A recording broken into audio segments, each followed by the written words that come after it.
Buenos días, buenas noches, buenas tardes. ¿Cómo está, gente bella? Estoy como una flor rodeada de espinas hoy. Todo muy bien por acá. ¿Cómo estamos por allá? Muy bien. Hola, Hola, Luis, señores. Les presento a Luis Galvez, nuestro abogado. hola Kenia, hola Pedro, un gusto Hola. estar con ustedes. Qué bueno ¿Cómo que estás con nosotros porque hay muchas cosas que desenredar. Hoy ha sido un día policíaco terrible. Desde ayer estamos con este tema, Luis, te voy a decir Lucho, porque estamos entre amigos, ¿verdad? Sí, está Eso, bien. Luis, cuando tú estás en el estrado, así con tu traje negro, defendiendo, pero aquí es Lucho. Y bueno, que la gente sepa que tú eres un abogado penalista, o sea, tú eres de los que da la pelea en los tribunales, ¿verdad? Sí, eso. Penalista ahí como corresponde, de tribunales. Conozco la realidad, digamos, fáctica y también obviamente la doctrina. Es muy importante conocer esos dos mundos. Ah, perfecto, o sea, que tú no eres abogado de escritorio, fue lo que quisiste decir. No lo dije, no lo dije. No, pero para eso estoy yo aquí.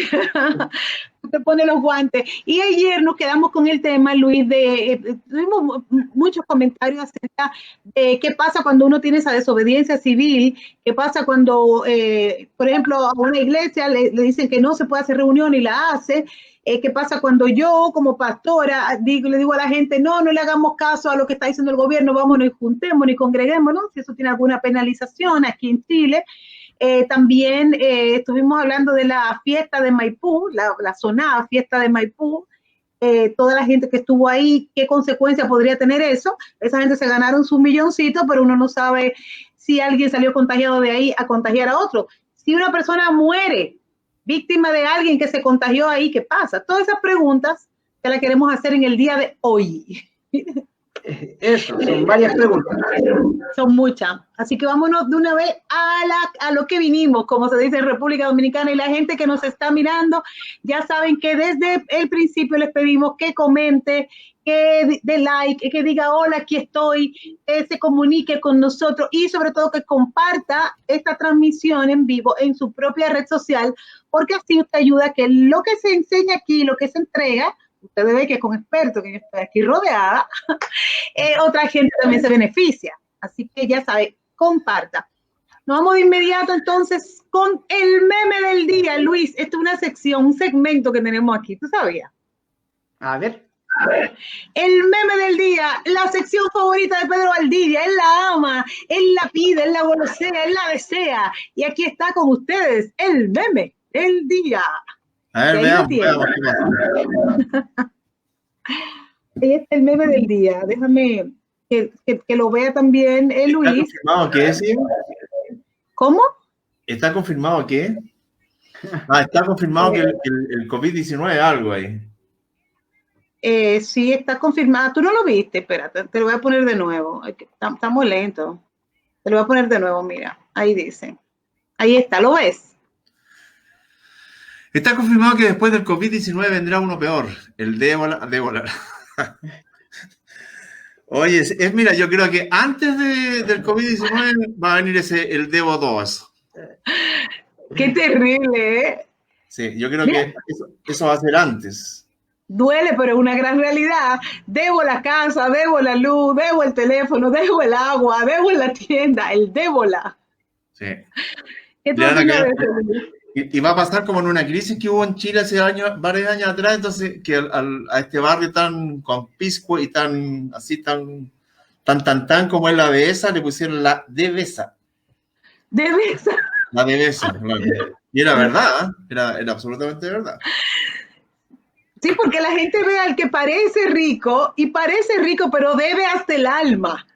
O sea, Bueno, sí, eso es parte ¿cómo dicen? Del bosque, no sé es parte de la fauna, como se dice. de la Oye, hay mucha gente que, te lo digo, no voy a referir a la devesa, pero hay mucha gente, y eso nosotros lo vimos muchas veces en historias policiales, a lo mejor lo iba a coincidir conmigo, bueno, de hecho una vez lo vi en una investigación que hicimos de un estafador que era especialista en personas así de poco mayores que él, no tan adultas, pero todavía mujeres, pero que tenían un buen pasar económico. Y la manera de impresionarlo era con el carro del supermercado, en el supermercado, por supuesto con el supermercado en un barrio más o menos acomodado, pero el supermercado lleno de puro chivarrigas, o sea, de lo mejor, los mejores chocolates, las cosas, y hablando por teléfono, que no, ni siquiera era teléfono, y finalmente se daba las vueltas, enganchada con la gente que miraba el carro, le sacaba la foto que tenía un buen pasar, y finalmente el carro lo dejaba ahí mismo adentro, y salía después enganchado.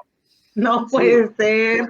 Bueno, es un clásico lo que está diciendo Pedro del supermercado, y además yo creo que todos, más allá del ámbito delictual, tenemos un amigo, un conocido de alguien que vive en la dehesa, Las Condes, cualquier barrio, digamos, más acomodado, que realmente no tiene ni para pagar la luz. Nada. Pero es solo Le dio el ébola. Es más, yo tengo un colega, que no voy a dar el nombre, que lo estuvimos conversando, de hecho, que lo diga, que lo diga. No puedo. Pero ahora no le dicen Pato. No, el ex Pato, se cambió el apellido. Ya. Anda en un auto Mercedes del último año, no ha pagado ni una cuota. Arrienda Carla de esa, obviamente está en mora. Vive un mundo de fantasía, terrible. Todos tenemos un conocido. Sí, pasa eso. Qué terrible. Lo mejor en la vida es no aparentar y ser lo que se es y tener lo que se tiene y listo. Mira, Alex Acevedo nos está saludando. Hola, Alex. Alex, dame el nombre de Alex es una agencia de viajes y el hombre que todo el mundo va a buscar cuando se acabe la cuarentena. Alex Acevedo Álvarez. Dame el nombre de tu agencia para publicarlo por acá, porque yo estoy segura que cuando se termine la cuarentena o tenga la vacuna o lo que sea, el primero, Alex, que te va a ir a comprar un pasaje se llama Pedro Valdivia. Eso anótalo y no en un blog de hielo, ¿eh? Sí. Señores, dime. Siempre hemos estado con el tema de que qué vamos a hacer cuando termine esto. Ese es el tema. ¿Qué vamos a hacer cuando termine esto? Es una buena pregunta, ¿no es cierto? Entonces tenemos que prepararnos. Porque bueno, en algún minuto va a terminar, así que esperemos que sí. Oye, bueno, María Valdivia Castillo, espérame, porque hay que saludar a la gente, Pedro, tu público que viene a verte, caramba. Dice, hola, aquí estoy viéndolos con Valentina, con Camila, con Monse. Mira, hasta te traen barra, Pedro. Qué bueno, qué bueno. Oye, bueno, pero antes que se nos pase el tiempo, porque después se nos agota, ya llevamos 8 minutos de los 30, tenemos que darle paso a nuestro distinguido abogado para que nos aconseje respecto a las dudas que quieran ayer. Hoy día hay 2 comentarios que hacer. Uno, súper positivo, que finalmente, y en eso Luis me va a ratificar, no es que la justicia llega, ¿no?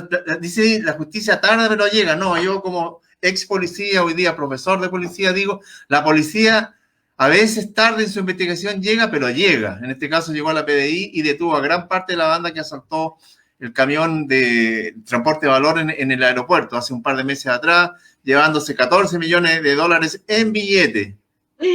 Dios mío, yo no sé contar hasta ahí. Por lo tanto, es un mérito súper grande, es súper grande. Y el otro caso, que después lo podemos seguir comentando, pero el otro caso relevante, sí, importante para la gente, porque a cualquiera le puede pasar.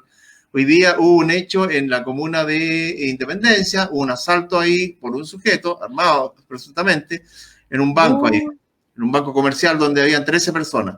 Bueno, algo pasó ahí, seguramente le arrebató el arma al vigilante, pero el tema de fondo, que es lo que es importante, porque es el consejo preventivo que uno tiene que tratar de entregar, es de que se produjo una situación de secuestro con rehenes, o sea, secuestrados son rehenes. Mientras se daban las alarmas. ¿Y en qué banco fue eso? Eso fue a mediodía de hoy. Entonces, ¿qué es lo que pasa? Que en ese caso, bueno, finalmente este delincuente se fue, ese es otro chiste, porque va a haber que averiguar por qué se fue el delincuente habiendo llegado a la policía. ¿Cómo que por qué se fue? O sea, ¿por qué quería que se quedara ahí? Esa es la parte interesante, pero lo que yo quiero comentar solamente eso, porque tenemos que ser como breve, es que qué pasa con la gente que está en el interior. Entonces, pasan varias cosas. Bueno, todas se transforman en víctimas, por supuesto, de este robo con intimidación y con violencia en este caso. Pero hay una situación que es muy relevante tener, porque es lo mismo que cuando hay un asalto en un centro comercial. ¿Qué hago yo? Entonces, aquí no se necesitan héroes, no se necesitan más valientes, no se necesita nada, absolutamente nada. Se necesita primero mantener la calma. Segundo, los delincuentes generalmente te tiran al suelo, o sea, mandarse al suelo. Y lo principal, y eso sí que es básico, lo he escrito en muchas partes, lo he recomendado en muchas partes, lo he dicho en muchas charlas, no hacer ningún movimiento que permita confundir al delincuente, como por ejemplo, intentar meter la mano para sacar el teléfono, para grabar y pasar a la historia de que estuve en ese asalto y el delincuente me puede confundir. sencillamente con un arma, ¿entiendes? Claro. Entonces, tanto el delincuente como la policía, cualquiera de los dos te puede confundir. Entonces, cuando hay una situación de esta naturaleza con rehenes, que fue corto afortunadamente, otro día podemos comentar qué se genera en un proceso de rehenes o un secuestro con rehenes, porque hay varias etapas psicológicas que fluyen, pero lo fundamental en este caso es, primero, acatar lo que te está diciendo ese delincuente, que ya tomó posesión del hecho, y segundo, no hacer ningún movimiento que lleve a la confusión. Eso es fundamental. Así que, dicho esto, les doy este reconsejo para que lo tengan presente. Pero a ver, espera un momentito, Pedro, antes de pasar a Luis. Esto, tú dices que si están asaltando un banco, hemos estado aquí hablando de que es muy probable que los robos a los bancos o las cosas delictivas aumenten producto de la cesantía y el problema económico que va a haber después de la pandemia. Tú dices que si estamos en un lugar, un centro comercial, un banco, y llega un asaltante, hay que tratar de salir o tirarse al piso de inmediato. No, hay que acatar la orden de ese instante, de ese bandido. O sea, tú no vas a poder salir porque seguramente lo que necesita es que no salga, porque obviamente va a dar el aviso. Te va a dejar en el lugar, en un banco siempre te va a dejar en el lugar. En ese lugar tampoco te va a dejar donde tú estás, te va a ordenar tirarte al suelo. Hay que tirarse al suelo. En esas condiciones, hay dos maneras de tirarse al suelo. Una, cuando te ordena entre comillas, ordena este delincuente. En ese momento es cuando no hay que hacer ningún tipo de movimiento que pueda confundir al delincuente o a la policía. Y el movimiento más tentador que hay en este minuto, y eso todo el mundo tiene que reconocerlo, así como comentábamos con Luis, de repente esto que aparecen otras cosas, es tratar de transformarse en el periodista héroe, ¿entiendes? Sí. Eso no hay que hacerlo por ningún motivo, hay que dejárselo a la prensa. Perfecto. Oye, se te agradece eso, aunque de verdad que yo espero, Luis, de verdad que yo espero que nunca me pase. Porque... La tentación. No, el teléfono no, para mí eso no va a ser una tentación. No. Yo una tentación sería reprender a los delincuentes, por ejemplo, pero yo soy la primera que me tiro al piso. Les digo, no me tienen que decir nada, me tiro, porque son situaciones, fíjate, que uno lo toma chiste hasta que le pasan. Y uno no escucha los consejos hasta que le pasan y uno dice, caramba, ¿por qué no le puse atención a Pedro que me estuvo diciendo cómo actuar? Así que, bueno, súper terrible esto. Pedro, ¿y el delincuente qué va a pasar ahora? No sé, ese capítulo lo haremos para mañana para que pasamos a nuestro próximo tema. El tema de ayer, Luis, era el tema de que, bueno, este sujeto que en Maipú organizó una fiesta, que aprovechando este sistema garantista, yo no sé si coincide conmigo tú, que el sistema extremadamente garantista está hecho para otro país, no para el de nosotros, pero ya, es lo que tenemos, es lo que hay. Entonces, aprovechando eso, le ordenan arresto domiciliario, que por supuesto no cumple, nuevamente lo detienen, y hoy día sí va a tener los 120 días que dure la investigación, detenido, arrestado. El tema es cómo se lo están llevando. Lo que comentamos con Kenny ayer, y a raíz de otras consultas de la gente, nosotros especulábamos y decíamos, yo creo que con bastante fundamento, que se pueden derivar una serie de acciones penales o civiles producto de esta situación. O sea, el contexto es una fiesta, 400 personas, la organiza un sujeto, hay un contagio ahí probablemente masivo. ¿Qué pasa con eso? Bueno, es un tema bastante relevante porque ya vemos que no es un hecho aislado. La irresponsabilidad ya prácticamente pasó a mano de la justicia. Estos casos todos se están judicializando. ¿Y cuál es la herramienta que se está utilizando por parte del Ministerio del Interior, por parte de la Intendencia? Es un tipo penal que es el artículo 318, que es el que regula los atentados contra la salud pública. Y en este caso, el administrador, digamos, el que convocó o arrendó, digamos, este galpón para efecto de facilitar la reunión de esta gente a esta fiesta, está sancionado bajo este artículo. ¿Qué significa esto? Que fue formalizado, se pidió su prisión preventiva, no la decretó el tribunal, como bien clarifica Pedro, se dejó con arresto domiciliario, el cual el niño, este caballero, el Perla, no cumplió, obviamente, y conforme a eso se produjo su detención, pasó control de detención y se decretó ahora su prisión preventiva. Básicamente porque se agravó su situación porque incumplió una medida cautelar de arresto domiciliario que había sido decretada. En ese contexto, la responsabilidad individual penal está claramente establecida respecto de esta persona que está convocando a esta fiesta, la persona que está administrando, la persona que podríamos decir tiene él, digamos, la capacidad, digamos, de decidir si se hace o no se hace esta convocatoria o esta fiesta. Claro. Además, el problema pasa y ocurre con las personas que van a esta fiesta. Recordemos que este es un tipo que sanciona al que deliberadamente, con conocimiento, genera un riesgo de contagio, en este caso de COVID-19, a las personas, digamos, que concurren a esta fiesta. Pero el problema está que las personas que concurren no son simplemente víctimas, también son imputados del mismo delito de infracción al artículo 318 del Código Penal. Por lo tanto, hay un problema ahí de imputación que le llamamos nosotros los penalistas, de qué responsabilidad se le puede atribuir a esta persona y cómo podemos comunicar la responsabilidad penal de esta persona con una responsabilidad civil también del administrador que facilitó esta fiesta. Es medio enredado, pero es sencillo. ¿Qué significa? Que individualmente responden todos los que fueron a esa fiesta por infracción al artículo 318 del Código Penal. Todos se arriesgan a un sumario sanitario por infringir normas del Código Sanitario, reglamento dictado por la autoridad en el contexto de la pandemia. Eso, perdón, es súper interesante, fíjate, lo que tú estás diciendo. Yo me había limitado solamente a pensar en el organizador de la fiesta, pero todos son corresponsables, ¿eh? Así es, pues, pero eso es difícil de determinar una responsabilidad, por ejemplo, como como Kenia, tú lo dijiste muy bien, una hipótesis de que se produzca la muerte de uno de ellos. Exactamente. A consecuencia, por ejemplo, de una enfermedad preexistente que producto del COVID, que se logró establecer que se contagió en esa fiesta, muere a los pocos días, donde el vínculo causal es evidente. Si no va a la fiesta, no se contagia con el virus y esta persona seguramente no habría fallecido.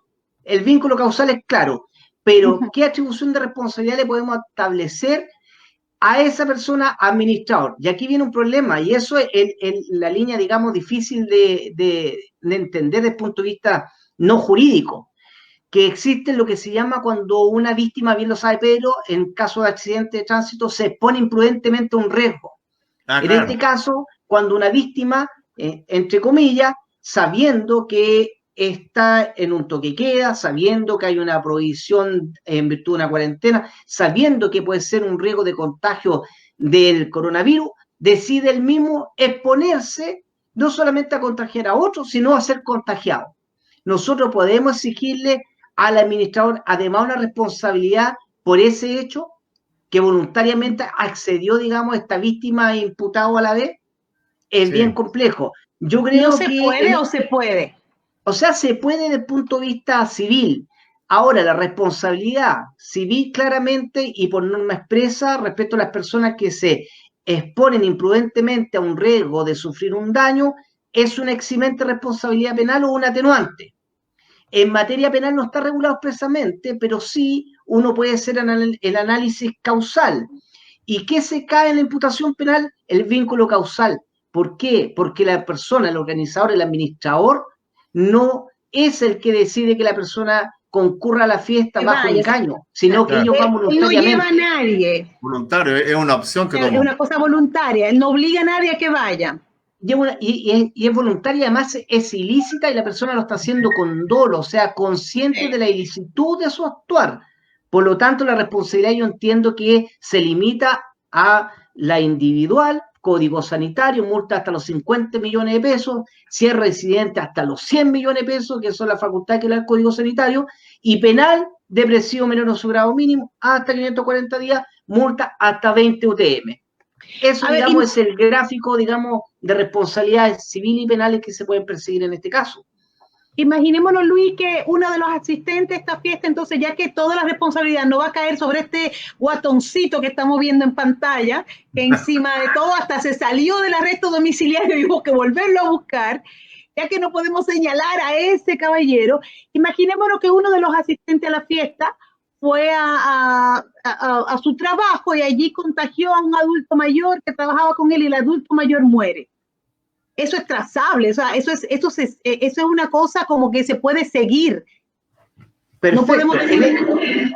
Son casos bastante interesantes y antes podríamos decir que son de laboratorio, pero ahora no, porque efectivamente si yo tengo el COVID-19, imprudentemente voy y visito una persona, un adulto mayor, un familiar que es de riesgo.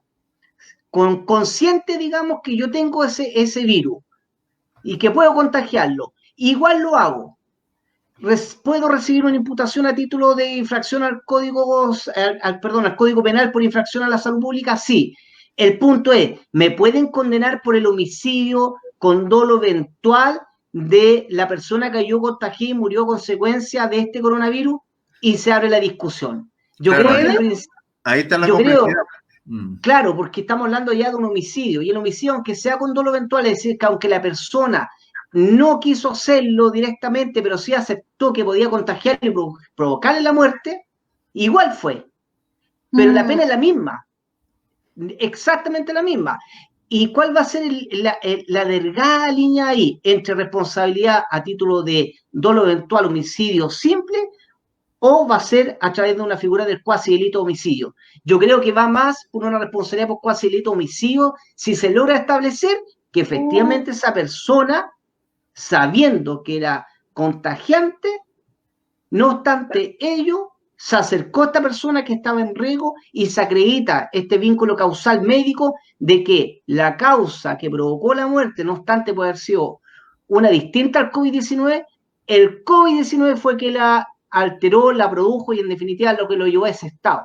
Claro, se muere obviamente empeoró. de una infección hospitalaria, no es responsable, pero si hay este nexo causal, podría recibir una imputación a título de homicidio o cuasi delito homicidio.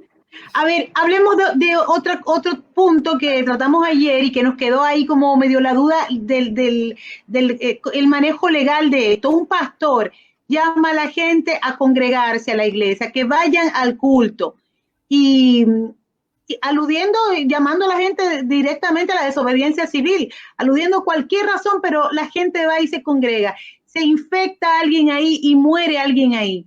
¿Cuáles serían las responsabilidades legales? Bastante parecido. Bastante parecido. Sí, claro, son muy similares los casos. Hay una infracción nuevamente al Código Penal, infracción, digamos, al bien jurídico que es salud pública, y además viene la discusión si se le puede imputar un delito de homicidio, cuasi delito de homicidio, por la concurrencia de esta persona a este lugar. ¿Cuál es la única diferencia que yo veo en el caso de los credos? Que hay, en este caso, un sometimiento a través de la voluntad de las personas que se quebranten en razón de esta fe que ellos están promoviendo. Y ahí uno podría decir, esta persona, este creyente, está sesgado en su voluntad. ¿Por qué? Porque debe obedecer al pastor, porque el pastor no es el que habla, le está hablando Dios, le está hablando su representante, la iglesia, que esté profesando, cualquiera. Y ahí uno podría, un penalista habilidoso o un civilista más, digamos, estudioso, podría construir una tesis de que, no digo que sea yo, pero podría construir una tesis de que la voluntad de esa persona estaba viciada al punto que él no podía desobedecer el llamado al pastor. ¿Me entiendes? Porque ya lo saca a él como, deja de ser imputado irresponsable, pasa a ser simplemente una persona que obedece, digamos, a su pastor, y en ese sentido la voluntad expresada por el pastor es ley y él no tenía otra posibilidad de desobedecerla. Ya, quiero decirle a la gente que está conectada, Pedro, que hagan sus preguntas, aprovechen a Luis, que realmente si él le cobrara esta consulta, le cobraría mucho dinero. Aprovechenlo aquí, que aquí tiene que responder gratis, porque legalmente, ayer nos decía Gerson, que en República Dominicana estaban poniendo 5,000 pesos de multa, que es un equivalente como a, ¿cuánto? Como a $100, eso aproximadamente, ¿verdad? Sí. Como $100 de multa. Aquí las multas son mucho mayores, pero se quedaba solo en multas a la iglesia que estaban haciendo culto. Y muchos pastores prefieren pagar la multa, incluso ir a la cárcel y no dejar de dar sus cultos. Claro, pero, o sea, mira, ese caso es parecido a o sea, guardando las proporciones, hay gente que sí prefiere pagar las multas, pero cuando no tiene una consecuencia posterior. Por ejemplo, yo me acuerdo de un caso, por ejemplo, la constructora, por dar un ejemplo como para situarnos en el terreno. Las constructoras hacen generalmente cuando provocan estos ruidos molestos en las casas, cuando trabajan de noche, de día, ellos sí prefieren pagar las multas, porque la multa va a ser infinitamente menor al adelanto de la obra. Pero en este caso, tanto del pastor como el caso de las fiestas esas, las consecuencias que se pueden generar son súper distintas. No es tan simple como decir, no, prefiero pagar la multa. ¿O no, Luis? Así es, bueno, el punto de la multa igual tiene una doble lectura que no se ha dicho por los medios y tampoco por los abogados. La multa del Código Sanitario, esta famosa los 50 millones, no es una multa que opere de forma automática. Esto es un sumario administrativo que se hace por la autoridad sanitaria y además esa resolución recién viene a constituir un título ejecutivo, similar, por ejemplo, a un pagaré. Y eso se tiene que cobrar a través de un tribunal civil. Y si la persona no tiene bienes para satisfacer esa multa, se va a quedar la sentencia decorativa porque no le van a tener ningún bien que embargar. Por lo tanto, si a una persona le pasa una multa de 50 millones y no tiene para pagar, no va a pagar, porque no hay prisión por deuda en Chile. Distinto es el caso del Código Penal, que el Código Penal plantea, en el caso del 318, una pena que es una pena de cárcel que se cumple de forma alternativa o a través de salida alternativa si no tiene antecedentes penales, y una pena de multa. Y esa pena de multa, si no la cumple, puede pasar a trabajos comunitarios. Si no cumple los trabajos comunitarios, va a terminar en una reclusión, digamos, por un tercio por cada día de multa que no pague. Ahí puede llegar, digamos, una conversión y es más intimidatoria. Siempre el derecho penal tiene esa sensación de que conlleva cárcel. Y ese miedo se entiende que podría ser una herramienta, digamos, coactiva o intimidatoria para los ciudadanos para que cumplan la cuarentena en definitiva. Por eso el proyecto de ley del Ejecutivo, ¿qué es lo que viene a hacer? Elimina la pena de multa, sube un grado la pena y dice la pena ya no va a ser de multa o hasta 540, sino que va a llegar hasta los 3 años. Porque en el margen de los 3 años, si es reincidente o si es una conducta reiterativa en cuanto a la infracción a la cuarentena, el juez puede decretar la prisión preventiva, porque ya puede subir el umbral de una pena ya de simple delito a pena de crimen. Es un juego aritmético medio enredado, pero es la vía que va a usar el Ejecutivo. Bueno, Luis, es muy interesante lo que dices, te agradecemos muchísimo. Ya nos quedan 2 minutos solamente de programa y siempre los últimos minutos los aprovechamos para dar un mensaje en relación a lo que hemos hablado, a ver lo que dice Dios de lo que estábamos hablando. Kenia, mira, Kenia, ¿sí? Permíteme 15 segundos para reconocer la labor de esos carabineros, porque esos carabineros fueron... de medianoche. No lo encontraron comprobando el arresto y volvieron. Eso tiene un tremendo mérito, que otro día lo vamos a comentar, porque si en el intertanto, o sea, van, no lo encuentran, y después no vuelven y en el intento pasa algo, finalmente los responsables son los carabineros. Pasa muchas veces, ¿entiendes? Así que yo lo felicito y a todo esto carabineros, porque tuve la oportunidad de estar en un operativo con carabineros, sentí el apoyo importante de ellos y sentí el desamparo en que nos dejó en su oportunidad el Ministerio Público.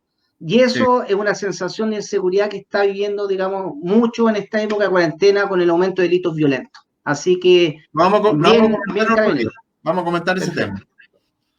Bueno, pónganse de acuerdo y díganos para cuándo. Por hoy, señores, quiero leer este pedacito de la Biblia, este versículo que está ahí en pantalla, que es Hechos 5:29, que habla de Pedro, no este Pedro, no este que está aquí abajo, no, sino el apóstol Pedro, que cuando fue increpado por predicar el evangelio, por hablar de Dios y por motivar a otros a aceptar su fe, a conocer su fe, fue arrestado por predicar el evangelio, evidentemente en una sociedad, en un tiempo, en un lugar donde no existía la libertad de expresión, ni la libertad tampoco de religiosa.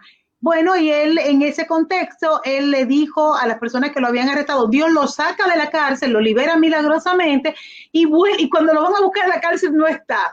Lo salen a buscar en la calle y lo encuentran haciendo lo mismo por lo que lo arrestaron, que era predicar.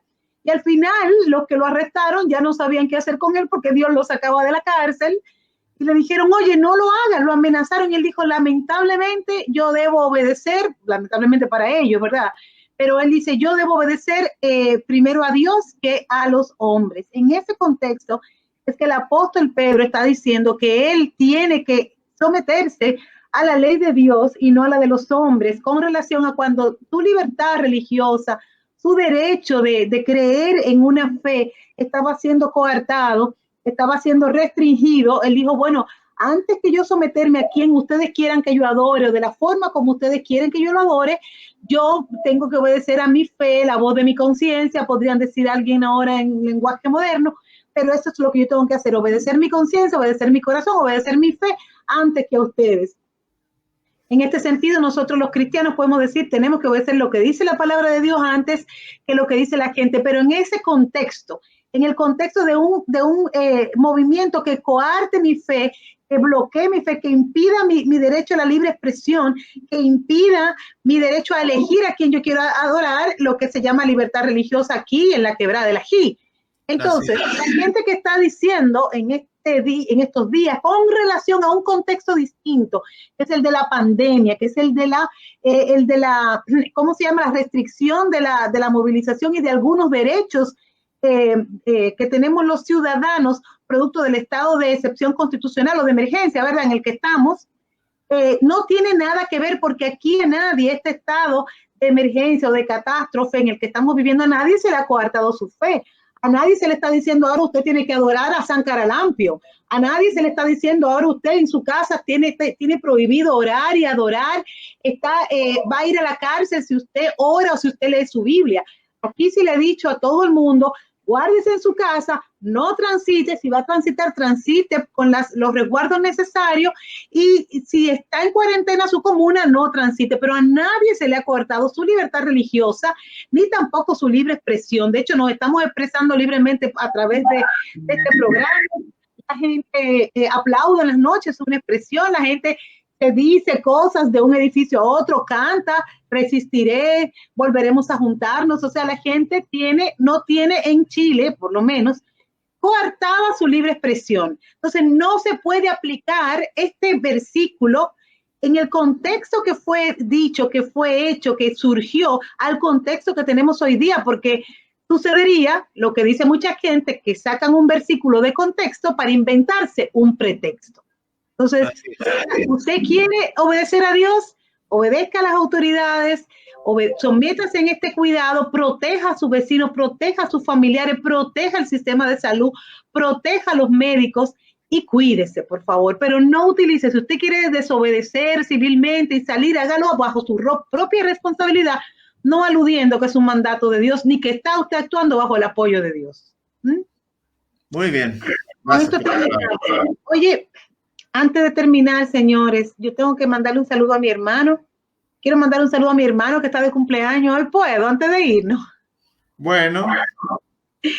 Mi hermanito más, no, oye, él es el mayor, pero según los cálculos que él hace de edad, ya yo le llevo como 10 años, porque se quita los años. Mi hermano José Luis, que está de cumpleaños hoy, te mando un beso, mi amor, cariño. Él está en la ciudad en Estados Unidos, él vive hace muchos años ahí en New York, New Jersey, y en una zona que está muy terriblemente afectada por el COVID-19. Yo solo le pido a Dios que me lo guarde, me lo cuide y que me le dé muchos años más y que nos volvamos a juntar allá en Central Park como el año pasado, ¿verdad? Te quiero mucho, mi hermano, que papá Dios te me bendiga y que papá Dios te me guarde, ¿sí? Gracias. Saludos, hermano. Nos vemos en Nueva York. Luis, gracias. Gracias, Nos vemos en Nueva Luis. York. Lo haremos, Luis, lo haremos. Cuídate mucho, Luis. Gracias por venir y ojalá nos puedas acompañar. Gracias, Luis. Que esté muy bien. Y a todos ustedes, señores, gracias. Nos vemos mañana en otro De Todo Un Poco con Pedro y Kenia. Chao, chao.